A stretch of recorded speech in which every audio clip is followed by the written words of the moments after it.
a separation plant. This is a materials recovery facility in San Francisco. And again, if you think of Naples, okay? In Naples, here's the big harbor. This is where you could build one of these huge facilities. Potrebbe essere fatto anche a Napoli perché evidentemente la situazione è molto simile, c'è un porto, c'è il fronte marino. And recover resources. And this is it. The thing that the cities have to do is to get that organics from the city to the rural areas. Once you've got the organics, which smells, once you've got the smelly stuff out, then it's okay, it's easy for the city to handle. What is it?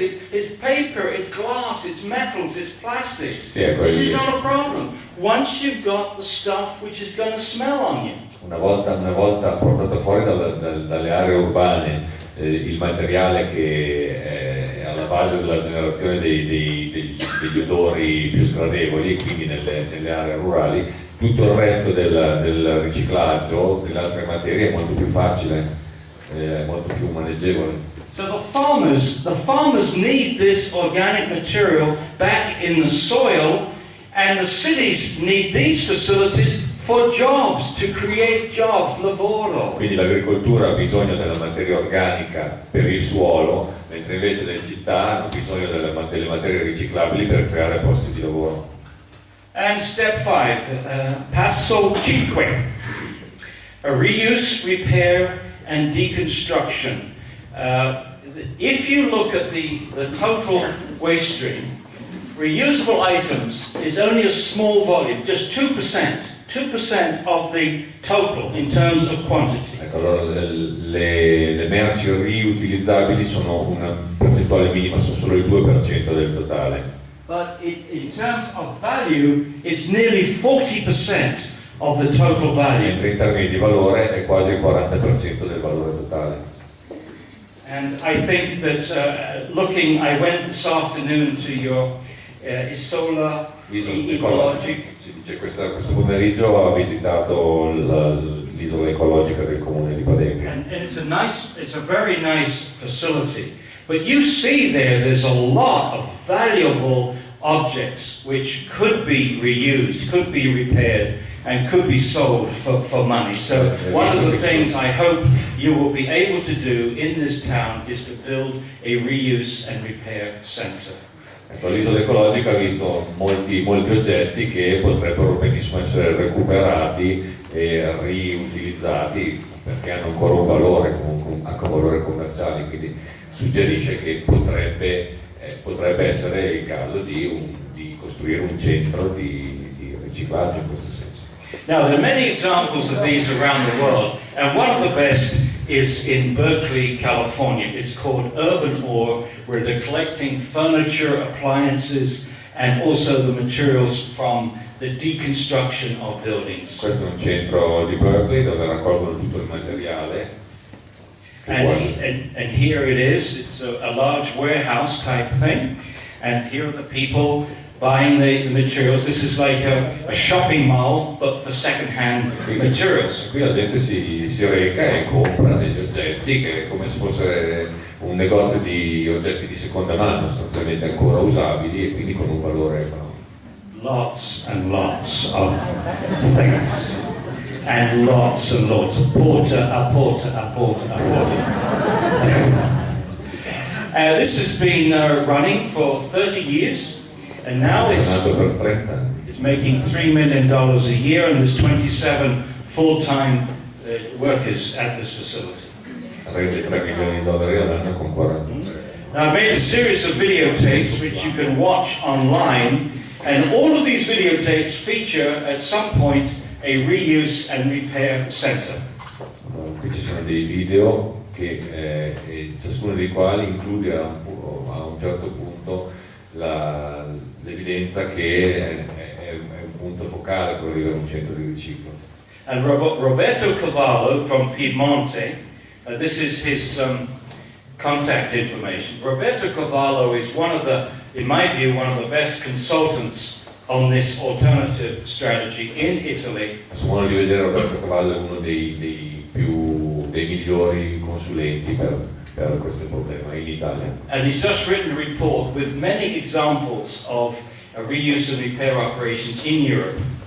E ha un vasto catalogo di esempi funzionanti di centri di riciclaggio. And he told me about San Sebastian in Spain, where the local government spent $100,000 or maybe euros on such a facility, and within 1 year they'd made 700,000 euros. E gli ha detto di questo esempio di San Sebastian, dove il governo ha investito 100.000 probabilmente euro, non dollari, e in un anno l'investimento ha reso 700.000, quindi 7 volte tanto. And in London, they've just opened 9 reuse and repair centres. The government in London has put £6 million, nearly 7 million euros, into opening these sites. Questo è a Londra, dove il governo ha investito 7 milioni di euro e ha aperto 9 centri di riciclaggio. This is the mayor of London, and this is an actress from TV actress, and they're opening famosa attrice che sta inaugurando the reuse centres. And there's a little exhibit. Okay, these reuse and repair centres can be used for poverty relief. Ecco, un altro diciamo effetto importante è che aiuta a risollevare aree povere e situazioni di povertà. Job training. Come si dice, avviamento al lavoro. They can also support any deconstruction businesses in town. Quindi sostengono anche tutto un indotto di lavoro per la decostruzione delle merci. And they can be used for community building. A place for people to meet. Così funzionano anche da aree di aggregazione. So we've got to step 5. Torniamo al passo 5.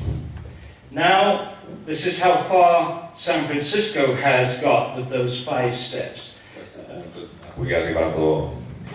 cui sono arrivati a San Francisco.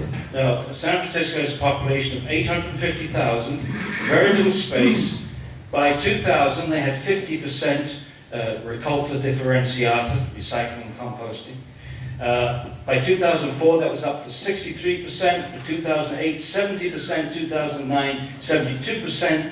And 2010, 75%. And that was their goal. And their goal for 2020 is zero waste or very close.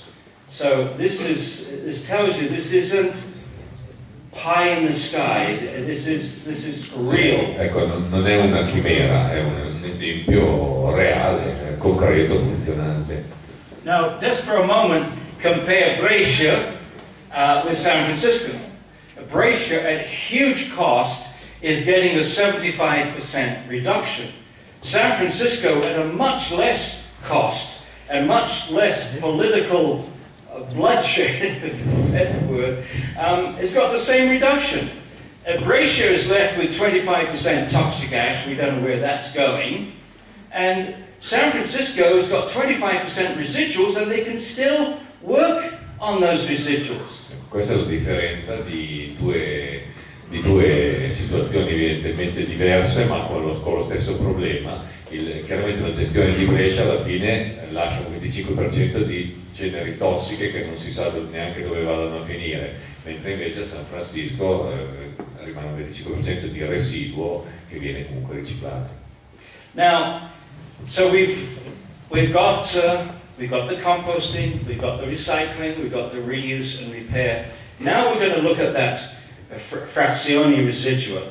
And the first thing that we have to do is to minimize that residual fraction. And one way of doing that is with waste reduction initiatives. So this is step C, waste reduction initiatives. In Ireland, they put a 15-cent tax on plastic shopping bags, and to everybody's amazement, in 1 year, they reduced the use of these bags by 92%. Extraordinary, but true. In Italy, you have Professor Andrea Segre from the University of Bologna, Agricultural Department. He is in-time marketing, in-time collection of food. In supermarkets, but before the due date, the organizations go in, get that food, and give it to poor people. Sì, ecco, questa è un'iniziativa del professor Segre, dell'Università di Bologna, che praticamente ha iniziato questo movimento che preleva le merci in scadenza dalla grande distribuzione, evidentemente per destinarle a scopi benefici. And it was Professor Segre that organized that meeting in the European Parliament, the Committee of Agriculture, and invited me to talk about zero waste. And basically they're trying to get a law in Europe that will reduce food waste by 50% by a certain time. Ecco, il professor Segre ha organizzato anche un incontro al Parlamento europeo in cui ha invitato anche il professor Connett per sostanzialmente stimolare la creazione di una legge che sostenga questa iniziativa per eliminare lo spreco di cibo, sostanzialmente, lo spreco di materia.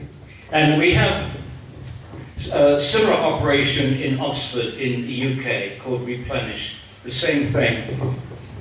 Questa è un'iniziativa simile a Oxford. It says feeding the community, Per dare da mangiare alla comunità e proteggere la natura. So